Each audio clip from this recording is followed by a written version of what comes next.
Samantala, nakarating na rin sa wakas sina Javier at Kael sa labas ng kuweba at napanood nila kung paano itulak ng mga sakson ang mga kabalyero papunta sa isang lugar upang pugutan ng mga ulo.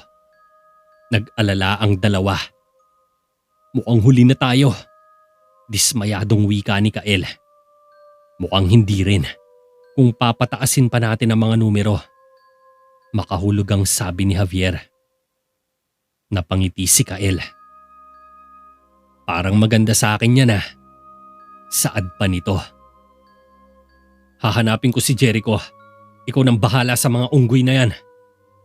Ani Javier at naghiwalay na sila ng landas ni Kael. Umikot si Javier sa likod ng kuweba upang maghanap ng malulusutan habang naispata naman ni Kael ang isang sakson na nagtungo sa isang puno upang umihi. Tahimik itong nilapitan ni Kael at pinatumba niya ito sa pamamagitan ng pag-untog ng ulo nito sa puno. Nang mapatumba ito ni Kael ay kinuha niya ang espada nito habang si Javier naman ay nakahanap ng lagusan sa likod ng kuweba. Ngunit naabutan niyang may dalawang sakson na nagbabantay dito. Gumamit si Javier ng mahika para makalusot sa mga tauhan ni Raya. Pinagalaw niya ang mga tuyong dahon sa gilid ng puno at gumuhit ito ng daan sa lupa. Napansin ito ng isa kaya naman nilapitan niya ito. Ngunit lingid sa kanyang kaalaman ay nakalapit na pala si Javier sa kasamahan niya at pinatumba niya ito gamit ang paghampas nito ng handle ng espada sa batok. Naramdaman ito ng sakson subalit bago pa man siya makahugot ng sandata ay itinapon na siya ni Javier papunta sa puno. Agad itong nawala ng malay matapos mauntog ang kanyang ulo sa isang sanga. Samantala, inaasinta naman ni Kael ang dalawang nakapaligid na sakson kina Nicolas at Eliseo. Gamit ang isang crossbow na napulot niya sa tabi ng isang puno ay isa-isa niya itong pinabagsak habang abala ang mga ito sa pagbabantay sa mga bihag na kabalyero.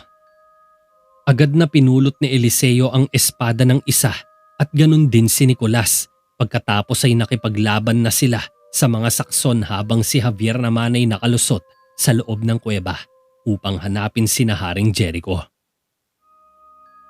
Natatnan niya si Haring Odor na naghahanda na para pugutan ng ulo si Haring Jericho habang ito ay nakaluhod sa harap niya. Dahil dito ay kumilos si Javier at pinigilan niya ito sa pamamagitan ng paggamit niya ng salamangka upang magdulot ng maliit na lindol. Pagkalapag pa lang niya ng kamay sa lupa ay kaagad na niyanig ng lindol ang buong silid ng burial chamber. Nagdulot ito ng malaking pagguho ng mga bato mula sa kisame ng kuweba. Nataranta at nahilo ang lahat ngunit sinamantala ito ni Haring Jericho upang maagaw ang espada kay Haring Odor na kasalukuyang nahihilo dulot ng lindol. Siniko niya ito sa panga at tumalsik ang hari sa puntod kasama ang isang tauhan. Siniko naman ni Ramon ang nakahawak sa kanya kaya bumalandra ito sa dingding. Kasabay nito ay hinagis sa kanya ni Haring Jericho ang espada ni Haring Odor. Nasalo ito ni Ramon at tinapos ang mga nakapaligid na kalaban. Pinulot naman ni Haring Jericho ang kampilan niya na nasa malapit lang. Galit na sumugod kay Haring Jericho ang isang kalaban. Subalit sinaksak ito ng batang hari sa tiyan at agaran itong namatay matapos tumagos ang kampilan. May naramdaman si Haring Jericho na lumapit sa likuran pero nagulat siya nang malaman kung sino ito. Javier? Pambihira! Bakit ka nandito? Bulalas ni Haring Jericho sa sobrang gulat. Ngumiti lang sa kanya si Javier. Agad silang napatingala nang yumanig pa ang kuweba. Kailangan na nating umalis dito. Tara na! Sambit ni Javier at inakay niya palabas sina Haring Jericho habang gumuguho ang mga bato sa loob ng kuweba. Lahat sila ay kumaripas ng takbo palabas ng libingan maliban lang kay Javier dahil balak munang pigilan si Raya matapos itong sumunod sa kanila. Gamit ang mahika ay hinagis niya ito sa isang kisap mata. Tumalsik si Raya sa isang pader at nawalan agad ng malay. Matapos nito ay tsaka sumunod si Javier kina Haring Jericho. Tinahak nila ang makipot na lagusan habang nagbabagsakan pa rin ang mga guhong bato na sa kabutihang palad naman ay ligtas silang nakalabas mula sa likod ng kuweba. Samantala, nasa kabilang bahagi naman si Kael at tinutulungan sa pakikipaglaban ang mga kabaro niyang kabalyero. Magiting nilang sinagupa ang lahat ng mga tauhan ni Raya at isa-isang pinatumba ang mga ito gamit ang kanilang mga pinagsama-samang lakas. Halos hindi magkanda umayaw sa sigawang mga sakson nang pagtatagain sila ng mga kabalyero. Isa-isang tumilapon ang ilang parte ng kanilang mga katawan sa lupa at maging ang mga puno sa buong paligid ay natalsikan din ng dugo nila. Hindi tumagal ng 5 minuto at naubos ang mga tauhan ni Raya. Animoy mga dagalang ito na kinain ng mababangis na mga leon. Wala ni isa man sa kanila ang nakatakas. Inubos sila ng mga kabalyero sa marahas na paraan. Samantalang ang grupo naman ni Haring Jericho ay pawang tumatakbo sa kakahuyan habang hinahabol sila ni Haring Odor kasama ang kanyang mga tauhan. Maswerte itong nakalabas ng buhay kasama ng mga alipores nito bago pa man gumuho ang buong kuweba. "Dito tayo!" sigaw ni Haring Jericho. Sumunod sa kanya ang lahat nang lumihis siya ng daan upang iligaw sina Haring Odor.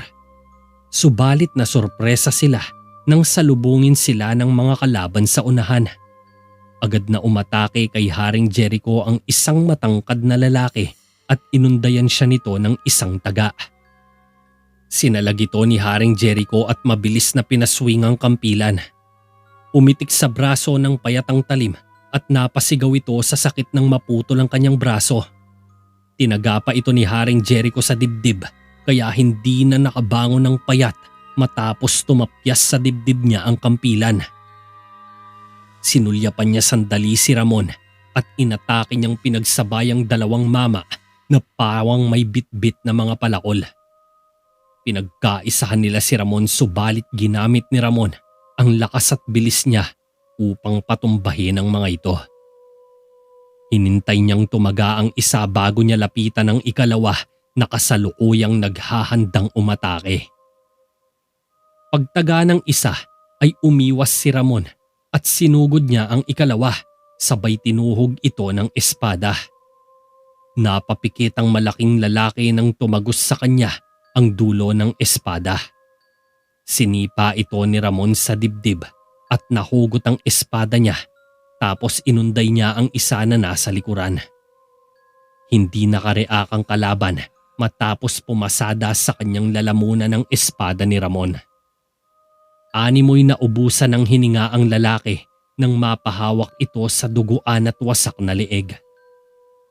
Isang napakalakas na sipa ang tumama at umikot ang katawan ng kalaban.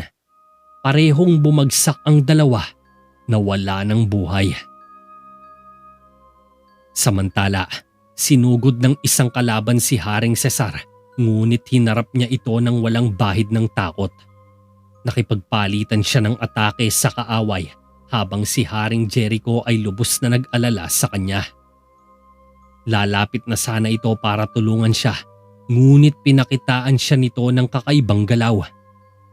Mabilis na umikot si Haring Cesar pagkatapos ay nagswing ang kanyang espada sa kanang bahagi. Sinalag ito ng kalaban subalit hindi nito napaghandaan ang isang suntok mula kay Haring Cesar. Dumugo ang ilong nito. Gumanti ito kay Haring Cesar, ngunit bineto ito ng hari ng isang nakamamatay na atake. Mabilis lumipad ang isang right strike sa mismong ulo ng kalaban. Halos bumuka ang ulo nito sa malakas na hataw. Agad itong bumagsak sa lupa matapos mawasak ang kanyang ulo na parang hinati na pakwan. Tumingin si Haring Cesar sa halos di makareak na si Haring Jericho. "Huwag ka magtaka, iho. Kung tutuusin, mas magaling pa ako sa iyo nung kapanahunan ko." Pagmamayabang pa ng matandang hari, napailing na lang si Haring Jericho. At hanga ako sa tapang ninyo, wika pa ng batang hari. Matapos mapatumba lahat ng mga nakaharang, tumakbo ulit sila palayo kina Haring Odor. Ngunit hindi naglaon ay napahinto si Haring Cesar nang makadama ito ng pagod. Dahil dito, agad siyang inakay ni Ramon papunta sa puno at isinandal siya. Napansin nilang palapit na ang grupo ni Haring Odor na ilang metro na lamang ang layo buhat sa kanila. Nag-aalala si Haring Cesar para sa kaligtasan ng pamangkin niya, kaya hiniling niya kay Haring Jericho na iwan na siya dahil makakasagabal lang siya sa kanila. "Umalis na kayo, sige na!" Pagtataboy ni Haring Cesar. "Pwes, hindi mangyayari yon. Ikaw ang dahilan kung bakit kami nandito." Sagot naman ni Haring Jericho. "Huwag nang matigas ang ulo. Iwan niyo na ako. Iligtas mo si Marina. Ikaw nang bahala sa kanya." Ani Haring Cesar. "Kayo ang umalis. Tahakin ninyo ang linya ng Tagaytay. Huwag kayong hihinto hanggat hindi namin naliligaw sina Odor." Kumunot ang noo ng matandang hari. "Ano naman ang gagawin mo?" Tanong pa nito. "Aakayin namin sila sa kabilang daan." Tugon ni Haring Jericho pero tumanggi si Prinsesa Marina dahil takot ito. "Hindi, ayoko. Sama-sama na tayong aalis dito." Ngunit pinakitaan nito ng simpleng ngiti ni Haring Jericho. "Ito'y isang laban sa pagitan namin ni Odor. Hindi mo na kailangan ng karagdagang pasensya." Naunawaan ni Prinsesa Marina ang ibig sabihin ni Haring Jericho, kaya inakay niya ang tiyuhin at sinamahan sila ni Ramon na tumakbo upang makalayo. Lumihis ng landas sina Haring Jericho sa grupo ni Ramon at sinubukan nilang akayin si Haring Odor palayo kina Prinsesa Marina, ngunit habang tumatakbo sa masukal at mapunong kakahuyan ay natagpuan na lamang nila ang kanilang mga sarili na naipit sa isang makipot na trench sa gitna ng talampas. Sinundan sila ni Haring Odor papasok dito at pinalibutan. Kaya walang magawa si Haring Jericho kundi huminto na lang at harapin ang grupo ni Haring Odor na umipit sa kanila sa bukana ng trench. Nagmadaling sumugod ang mga ito kaya naghanda si Haring Jericho at Javier para lumaban. "Hindi, wag. Gusto kong gawin to sa aking sarili." Pigil ni Haring Odor sa kanyang mga tauhan, kaya nabigla naman si Jericho dito. Hindi niya akalaing may natitira pa palang delikadesa sa mortal na kaaway na si Haring Odor. Kaya sa halip na 2 kamay ang gagamitin niya, ay 1 kamay lang ang ginamit ni Haring Jericho sa paghawak sa espada. Nanginginig naman saglit na lumapit si Haring Odor kay Haring Jericho na seryosong nakatayo sa gitna ng trench. Walang makikitang bakas ng galit dito, maliban sa nakatuon lamang ang isip niya sa duelo nila. Nagsimulang maglaban ang dalawa nang bumitaw ng isang taga si Haring Odor. Sinalag ito ni Haring Jericho gamit lang ang 1 kamay. Nainsulto agad si Haring Odor dahil tila minamaliit siya ng batang hari. Habang nagpapatagisan sila ng lakas, biglang iniba ni Haring Odor ang direksyon ng espada nito tsaka binigwasan si Haring Jericho. Subalit sinalag ito ng tuhod ni Haring Jericho at kasabayang 1 suntok na tumama sa gilid ng bodega ni Haring Odor. Napaatras si Haring Odor sa impact. Ngunit agad rin itong nakabawi at sumugod uli kay Haring Jericho. Bumato ito ng right straight na sinabayan ng paglihis ng espada upang pagapangin sa may leeg ni Haring Jericho. Walang nagawa si Haring Jericho kundi depensahan ng sarili at iniwan ang malakas na atake na dumapo sa ulo niya. Muntikan ng mahagip si Haring Jericho kung hindi nga lang siya nakaliyad ng konti. Sunod-sunod na hiwa ang pinamalas ni Haring Odor na siya namang sinasalag ni Haring Jericho habang siya ay umaatras. Nang bumitaw ng hammer jam si Haring Odor ay dito na kumilos si Haring Jericho. Mabilis itong umiwas tsaka sumagot ng atake. Nakailag si Haring Odor subalit sinalubong pa rin nito ang hindi inaasahang sipa mula kay Haring Jericho.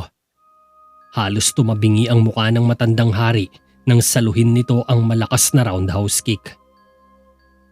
Tumilapo ng ilang metro si Haring Odor papunta sa kanyang mga tauhan.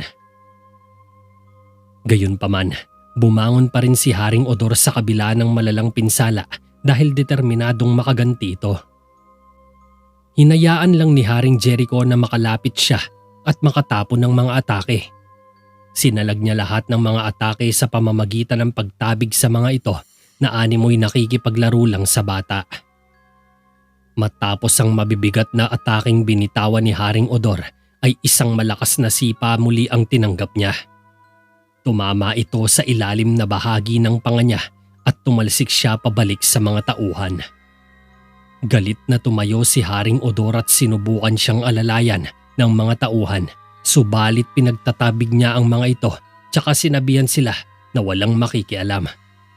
Galit na galit si Haring Odor sa mga nangyayari, samantalang kalmado lamang si Haring Jericho na nakatayo na tila walang balak na seryosohin ang laban, na siya namang ikinaiinis ni Haring Odor. Tila ba pinapakita sa kanya ni Haring Jericho na kahit anong gawin niya ay wala naman din siyang magagawa upang talunin ito. Dahil dito, mas lalong tumaas ang puot ng gahamang hari. Nagsisigaw itong sumugod kay Haring Jericho. Nang makalapit ay umunday siya ng napakalakas na atake. Alam ni Haring Jericho na may kakambal na puwersa at bigat ang atake, kaya naman 2 kamay na ang ginamit niya upang salagin ito. Biglang nagswing ang espada ni Haring Odor pero yumuko si Haring Jericho at mabilis na sinipa sa likod ng tuhod si Haring Odor. Napaluhod si Haring Odor sa lupa. Ngunit habang nakalapag ang mga kamay ay sinubukan nitong hampasin sa binti si Haring Jericho. Mabilis itong natapik ni Haring Jericho kaya tumilapo ng espada sa malayo. Walang nagawa si Haring Odor kundi manginig lang sa galit at nagtapos ang laban ng dalawa sa pamamagitan ng pagtutok ng kampilan ni Haring Jericho sa lalamunan ni Haring Odor. Isang laslas lang ay putol agad ang ulo ni Haring Odor.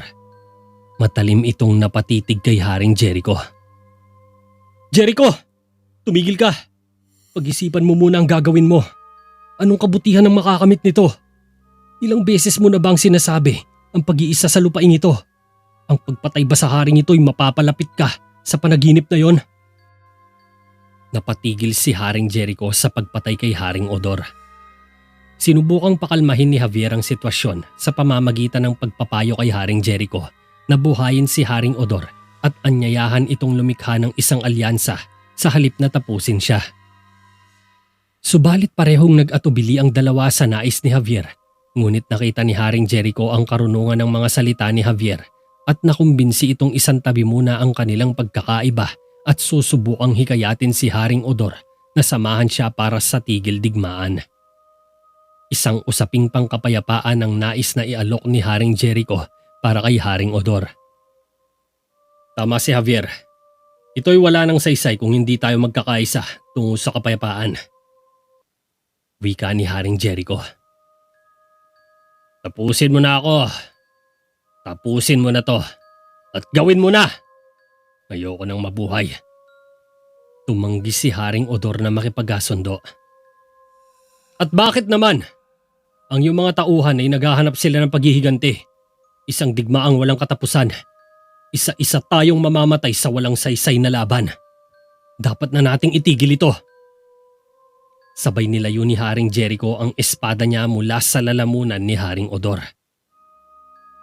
"Wala nang ibang paraan, kundi ito lang." Sambit ni Haring Odor na nagpatuloy pa rin na nagre-rebelde dahil sa pride niya. "May isa pang paraan. Bilang kapalit ng iyong buhay, dapat mong ibalik kay Cesar ang trono ng Nemeth," wika ni Haring Jericho. Medyo napaisip naman si Haring Odor. "Kahit na sumang-ayon ako, ay wala itong malulutas. Paano ngalitan natin, Mondragon?" tanong ng hari. "Itigil muna natin ang ating mga sigalot. Sa halip na magpatayan, ay nais kong pagbuklurin natin ang ating mga kaharian tungo sa kapayapaan Alang-alang sa ating mga mamamayan. Tugon ni Haring Jericho.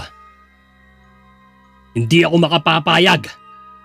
Matigas na pagtutol ng hari kaya binalik ni Haring Jericho ang pagdiin sa kampilan. Ito ba ang gusto mo? Ang mamatay dito? Ngayon alam mong hinahatulan mo ang lupaing ito sa digmaan. Odor, alam kong hindi mo hahayaang magtapos tayo ng ganito. Ngunit ang dugo ay hindi kailanman mahuhugasan ng isang kamay lang. Matalinhagang wika ni Haring Jericho. Pinatay mo ang anak ko! Hinaing ni Haring Odor. Pinatay mo rin ang tatay ko. Pareho tayong natalo ng malaki sa kabilang banda. Huwag na natin tong pakawalan pa. Iniaalok ko sa iyo ang pagkakataong tapusin ito. Kunin mo.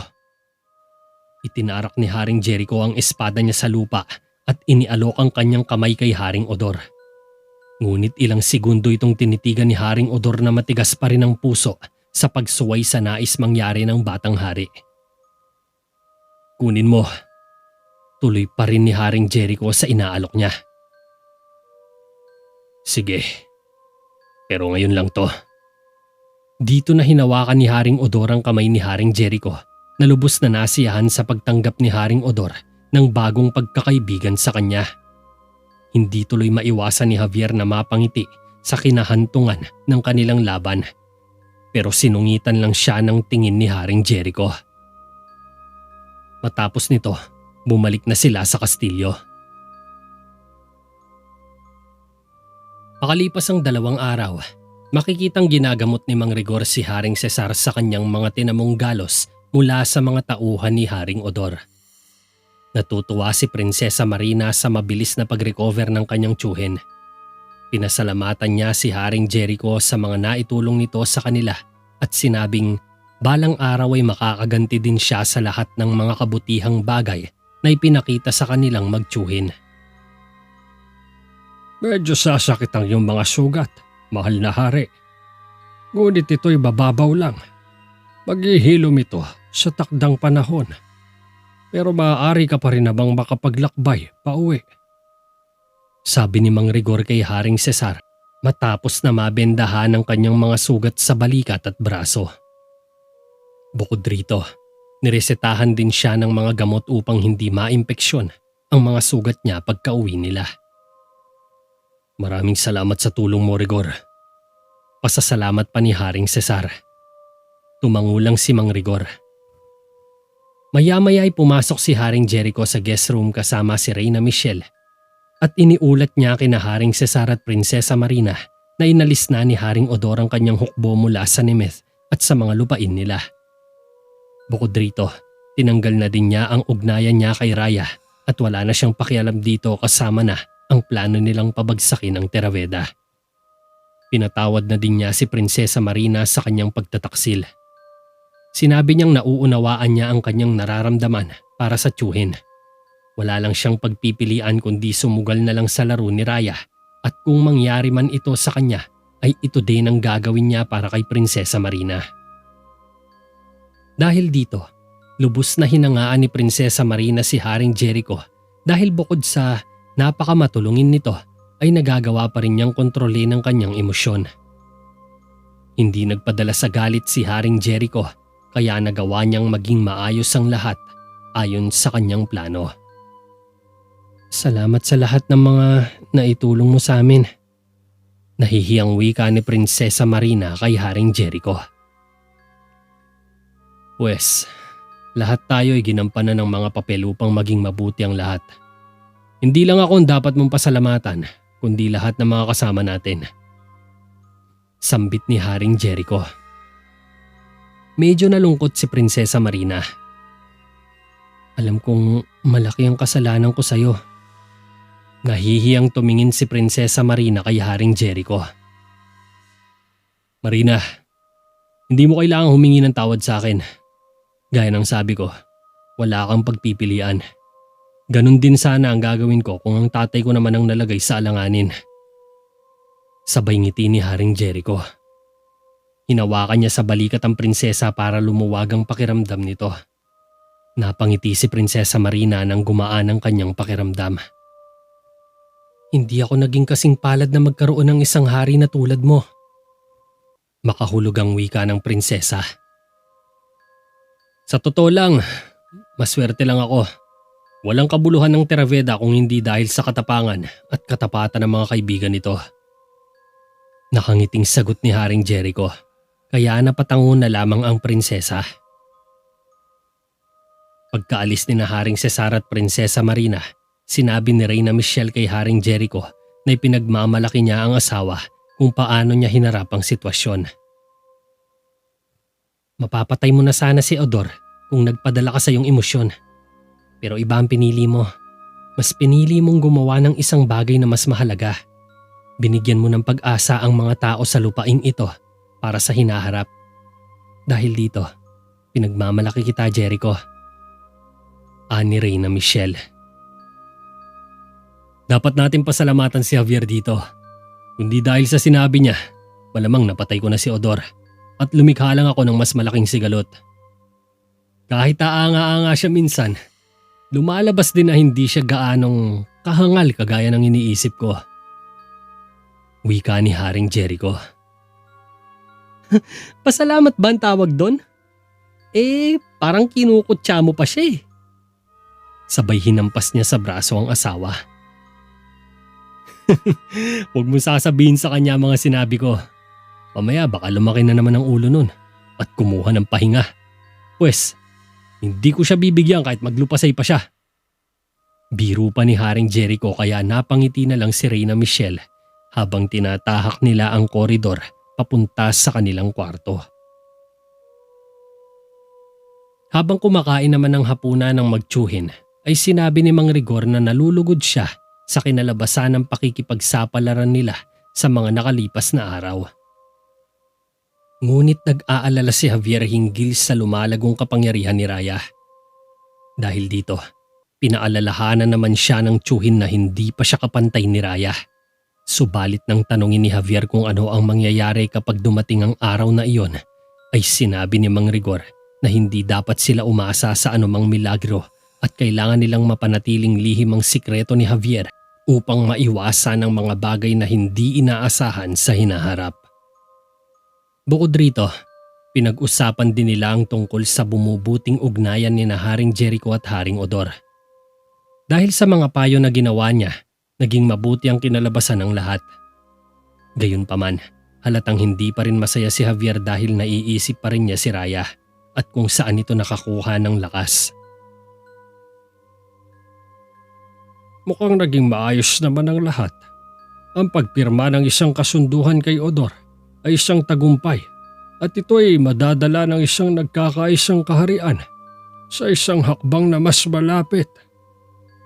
Wika pa ni Mang Rigor, subalit mabilis itong kinontra ni Javier. Habang nabubuhay at humihinga si Raya, ay hindi mangyayari ang ganyang mga pangarap. Ang kanyang kapangyarihan ay mas lalong lumalago at bumunga. Ang pagkakaroon ng isang uri ng orasyon na ganong katagal ay lubhang nakakatakot. Sambit ni Javier na ang tinutukoy ay ang paggamit ni Raya ng aging spell. Gayunpaman, hindi ka pa niya kapantay. Mas malaki at makapangyarihan ka sa kanya. Saad ni Mang Rigor. At papaano kung bumaligtad ang sitwasyon sa araw na magkita kami? Anong mangyayari? Tanong ni Javier. Sana hindi. Maikling tugon ni Mang Rigor. Tumango na lamang si Javier at nagpatuloy na sila sa pagkain. Sinabi ni Mang Rigor kay Javier na sa halip na pag-usapan ng ganoong mga bagay ay isipin na lang nila kung ano ang mas mabuti sa Terraveda habang nananatili siyang nakatago sa dilim.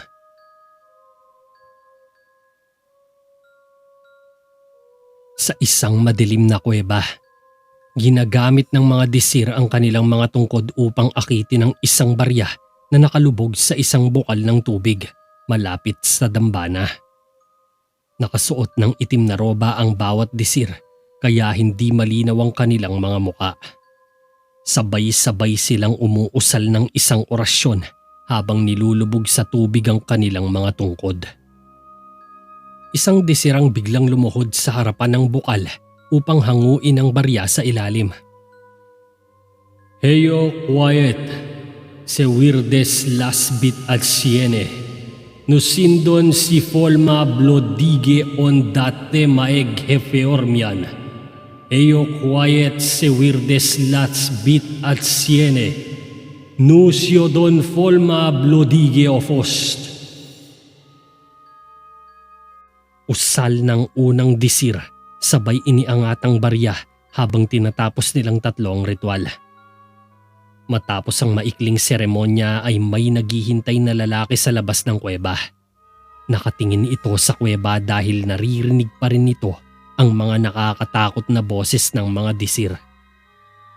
Maya-maya pa ay lumingalinga ito sa buong paligid nang maramdamang tila may malamig na hangin na dumaan sa kanya. Nagulat siya nang lumitaw sa kanyang likuran ng unang disir. Tahimik lang itong nakatitig sa kanya. Oscar, alam mo na kung ano ang dapat gawin. Wika bigla ng disir sa lalaking nakabalabal na si Oscar. Opo, Panginoong Niede. Sabay na tumalungko si Oscar. Inilahad ng disir ang palad at nakita ni Oscar ang barya. Kunin mo.